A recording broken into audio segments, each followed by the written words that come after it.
वाले बच्चे का जिक्र क्यों इसमें? बहुत साफ बात है। देखिए, ये बातें तो बहुत साधारण सी हैं। नाम से जरूरी नहीं कि आपका जैसा नाम वैसा काम हो। हिंदी में बड़ी पुरानी कहावत है कि भोली सूरत दिल के खोटे, नाम बड़े और दर्शन छोटे। और मैं ये भी कह देना चाहता हूं, इसके ऊपर तो हमें याद है अमीश जी, बचपन में काका हाथरसी जी की एक कविता थी। उन्होंने कहा, काम धाम का नहीं है नाम से सामंजस्य, किसी पार्टी के नहीं झंडा राम सदस्य, और नाम बदल लो कितना न बदले भाग्य की रेखा, स्वर्ण सिंह के हाथ में कड़ा लोहे का देखा। ऐसा उन्होंने एक हास्य व्यंग्य में कविता लिखी थी, जिसका सिर्फ यह अर्थ था कि कोई नाम बदलने से कोई सोचे कि मेरा सब कुछ हो जाएगा। उन्होंने कहा था, दूर युद्ध से भागते नाम बड़े रणधीर, और भाग्य चंद की आज तक सोई है तकदीर। तो ये एक सिंपल सी बात मैं कहना चाह रहा हूं, कोई सोचे कि नाम से मैं सारा का सारी चीज वो कर लूंगा। अभी देखे चरण सिंह सापरा जी जोशो जुनून में क्या बोल गए, कहते इंडियन नेशनल कांग्रेस वो है जिसने ईस्ट इंडिया कंपनी को भगाया था। भाई साहब, ईस्ट इंडिया कंपनी का राज 1857 में खत्म हो गया था और कांग्रेस बनी 1885 में। मतलब 38 साल पहले पैदा होने से पहले भगा दिया। तो गजब का तर्क देते हैं आप लोग। और इंडियन नेशनल कांग्रेस बनाई गई थी इसलिए कि 1857 के स्वतंत्रता संग्राम के कारण जो स्थिति हुई थी, अंग्रेजों को लगता था कहीं दोबारा वो ना हो जाए, तो एक सेफ्टी वॉल्व की तरह। और ये मैं नहीं कह रहा हूं, इनके द्वारा पोषित राइटर बिपिन चंद्रा और तमाम वामपंथी इतिहासकार भी कांग्रेस की सेफ्टी वॉल्व थ्योरी रख चुके हैं, ताकि जैसे प्रेशर कुकर होता है ना, प्रेशर ज्यादा हो जाए तो वो सेफ्टी वॉल्व निकलता, थोड़ी हवा निकल जाती है, वैसा करने का प्रयास किया जाता था। और इसीलिए मैं चुनौती से कहता हूं, 1885 में बनने के बाद कांग्रेस ने 1930 तक पूर्ण स्वराज्य को कभी अपने प्रस्ताव में आने नहीं दिया। संघ के संस्थापक डॉक्टर हेडगेवार 1920 में नागपुर कांग्रेस अधिवेशन में पूर्ण स्वराज का प्रस्ताव लाना चाहते थे, नहीं लाने दिया गया।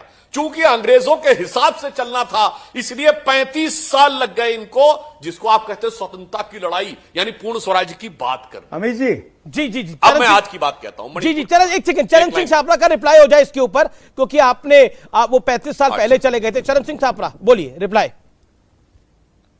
देखिए अमित जी ऐसा मैंने यही तो बात की ना। इनको आज पर सवाल पूछो तो ये 90 साल पीछे चले जाएंगे। ये वही लोग हैं जिनके पूर्वजों ने अंग्रेजों की दलाली की है, तो ये कैसे समझेंगे ये तमाम सारी बातों को। और दूसरी बात ये है कि आज का जो मुद्दा है, जैसे जेपी नड्डा साहब ने आज ये अभी स्टेटमेंट आपने जेपी नड्डा साहब की कही है, ये तो कल को ये भी कह सकते हैं कि भाई पेट्रोल के दाम इसलिए नहीं कम हो रहे क्योंकि वो नाम है इंडियन ऑयल कॉरपोरेशन।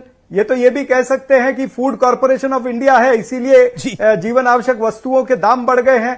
तो ये तमाम सारे इस तरह से दिशा भूल करने की बातें करते हैं।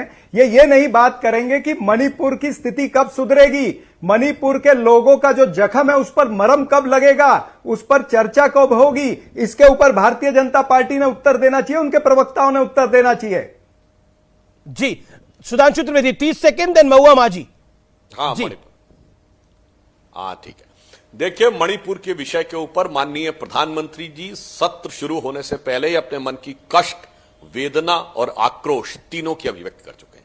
आज गृह मंत्री अमित शाह जी ने सदन में ही कहा है हम तैयार हैं चर्चा के लिए, और आज उन्होंने एक लिखित पत्र भी भेजा है विपक्षी दल के दोनों नेता प्रतिपक्षों को, राज्यसभा और लोकसभा को लिखित में भी भेजा है। यानी हमने कहकर भी कहा है गृह मंत्री जी ने, और लिखित में भी कहा है, और कहा कि बैठकर इसका समाधान निकालिए, चर्चा करिए।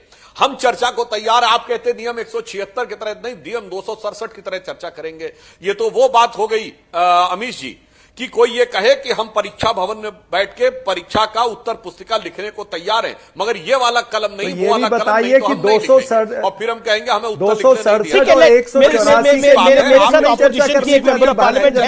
महुआ माझी जेएमएम, मैं उनका रुख करता हूं। भारतीय जनता पार्टी 267 जानी मानी लेखिका भी है, राइटर और 184 नियम में क्यों नहीं चर्चा करना चाहती है?